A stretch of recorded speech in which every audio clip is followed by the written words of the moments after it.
of Counseling and Wellness. I wanted to do a brief video here just to explain a little bit about EMDR. EMDR is one of the many modalities that I use for addiction and trauma treatment. But I get a lot of people asking questions about it. Of course, it's a big buzzword right now, but I wanted to give you a simple description of what it is. And later videos, we might talk a little bit more about what that looks like in an intensive and things like that. So let's start with, what is EMDR? So EMDR, in the long version, is eye movement desensitization reprocessing therapy, which is a huge mouthful. So the shortened version would be a reprocessing therapy.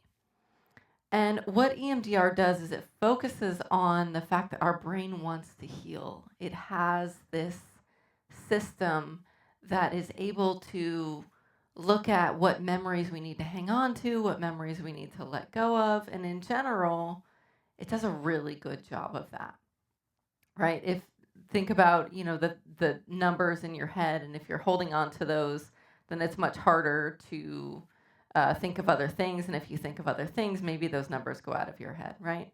So there's without giving you a science lesson on working memory and all these other memory situations, the brain wants to process and keep only what's needed and let go of what's not. That's what we call the adaptive information processing system.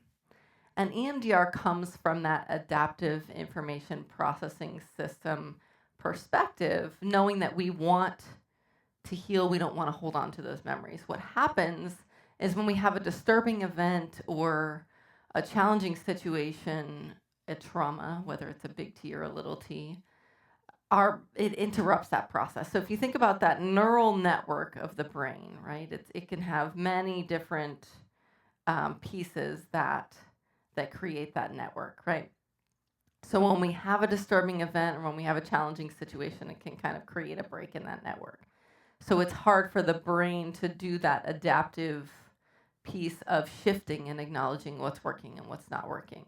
And that can look like a trauma loop. That can look like thinking about the same thing over and over again. That can look like having an easy startle response, having disturbing memories of something that was really challenging for you. I could talk about that for a long time, but I want to keep this brief.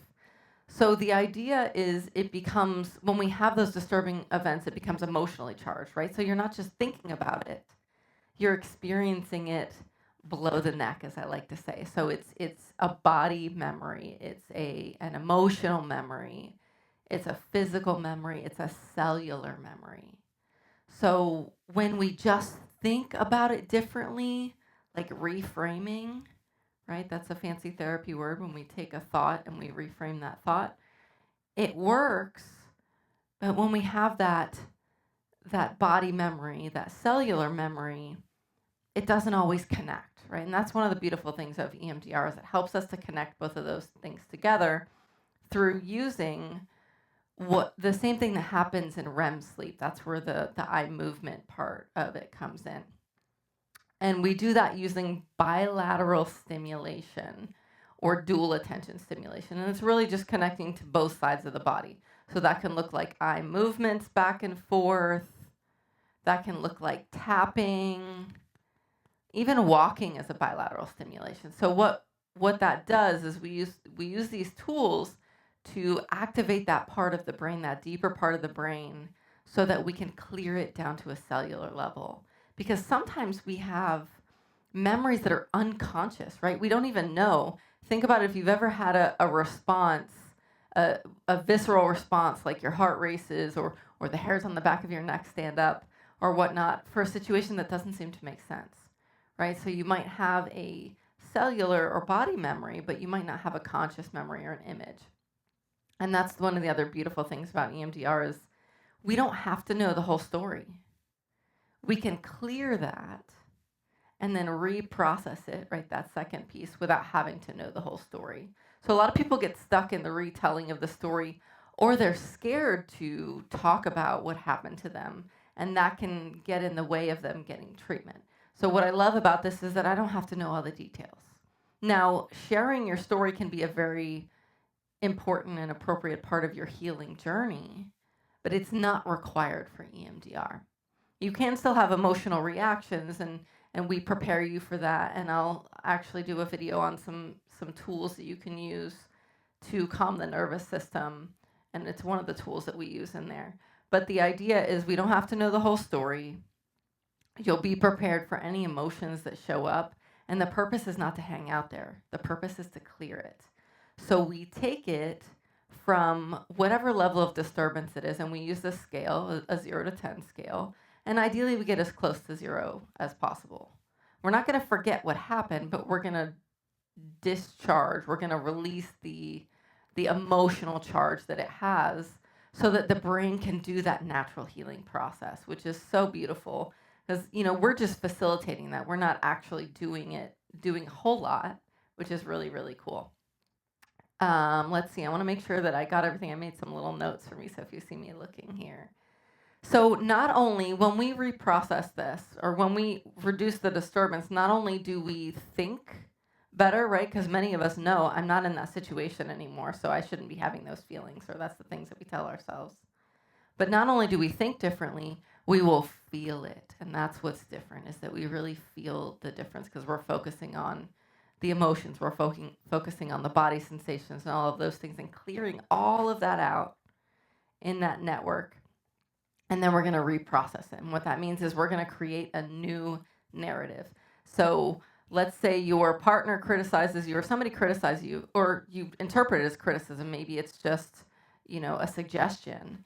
And then it makes you feel the same way that you did when your parent criticized you when you were a child, right? You might not have a conscious knowledge of that initially, but it can be connected to so many other things, and that can lead us to unhealthy behaviors like substance use and avoidance and anxiety and all of those things.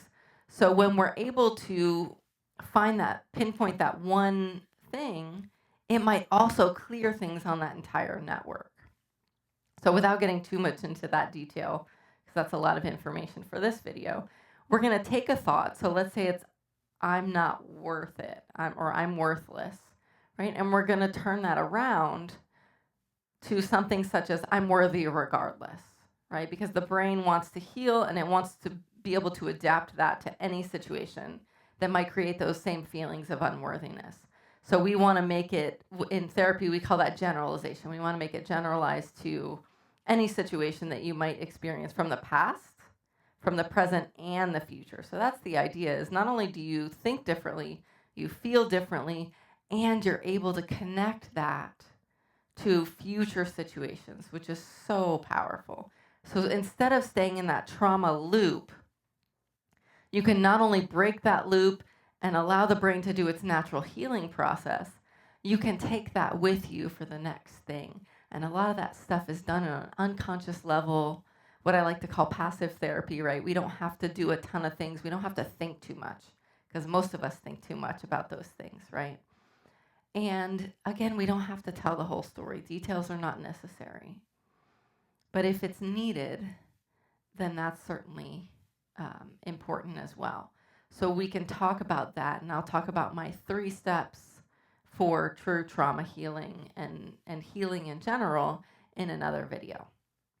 So I hope this gave you a good idea of what EMDR is, at least the very brief version. If you have questions, if you'd like a free consult to talk about this, to ask any questions that you need, or just get a little support, definitely feel free to reach out. I hope this was helpful. Thank you.